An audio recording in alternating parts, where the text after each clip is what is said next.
Cars don't fly. Hey, cars don't fly.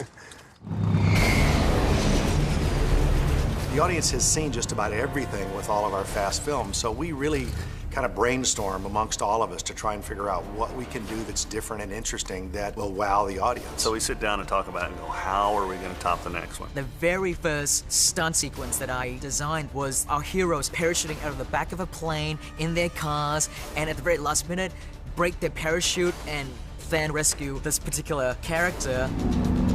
The sequence is so fun. Because it's a team effort, you've got the Roman character, the Tez character there to bring that humor into this. Tez! What are you doing? Wow! Wow!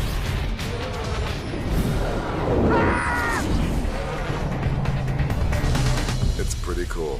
Day one, when Sparrow and I were called in to do second unit, they were discussing cars coming out of a C-130. What they didn't really realize was there were so many factors that are more complicated than probably any other sequence I've shot. So we definitely want to be low enough to see the chute opening in front of us. Right on. A number of people came up and said, well, people have thrown cars out of a C-130 before. So we knew it could be done. But how do you get cars coming out of an airplane that you can't control completely? Oh my God, look at that. And have helicopters and crew and people down below and be 3 feet away from them and shoot them and do it exciting and safely.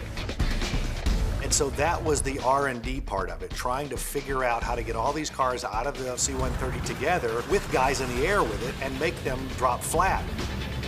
Every single car that we dropped fell differently. And even though some of them were a little front heavy and some of them were back heavy, the weird thing is if you rolled the windows up, they tended to start stabilizing themselves.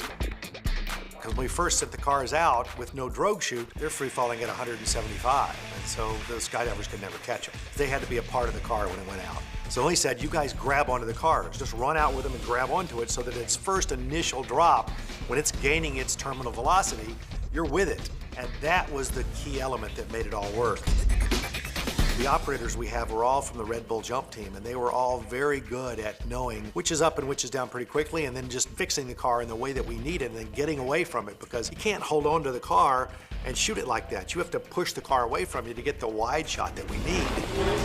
And then James saw what we did, saw what the angles of the car were, and just seamlessly dropped it in. Woo! Now we're moving. I worked with my really incredible second unit director with Spiro to tie it all together and try and make it cohesive. He had these great rigs that Dan built for first unit, and they were gimbals that were 15, 20 feet off the ground. So he had Dom's car in the air, and it could tilt way down like this and move around and turn. And they started with the camera car 200 yards away and flying in at speed as this car is starting to drop like this and comes around, goes around it, and this car is turning like this, and you come all the way in and you're in on Vin. And it cuts so great with the footage we have. The gimbal work is amazing. I was so jealous of Tyrese being in that rig. Let's make a movie, people. It's just like riding in a roller coaster backwards. I mean, who wants to do that? Okay, now I'm nervous. I wanted to be tumbled about like I'm inside of a washing machine. Oh, again! Oh! I thought it was the coolest thing ever. No! Out of the 4 cars, we lost 2 of them because of winds. The parachute didn't get away from the car, so we're getting a call, you know, hey, this car's not stopping and it's heading towards the freeway.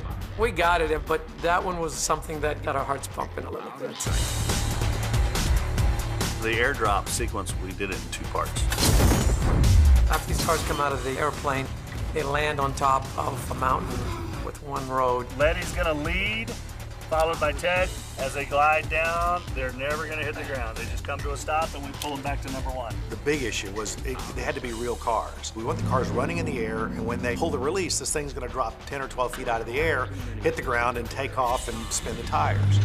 So Dan Sudik, our effects coordinator, came up with this trolley idea where he starts one crane very, very high up in the air, and then we pull the car all the way to the very top, which is almost 180, 200 feet up, and I was the first one to test it. So he trips the cable, I start gaining speed coming down this trolley, and as it bows out, then he trips the second one and it drops 12 feet and hits the ground, and I gas it up when we go through, and I thought, my God, this actually worked.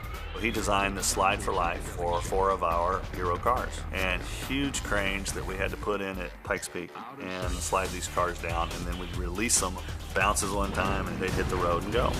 By building a rig like this and doing it this way, it's just such a cool look on film. It's something you just don't ever see. I mean, I'm parachuting car and then releasing and dropping and then starting chasing. And then we had 4 of them doing it. I said very early on that this sequence will end up being a great trailer moment, and sure enough, it's in the first trailer. Hell yeah!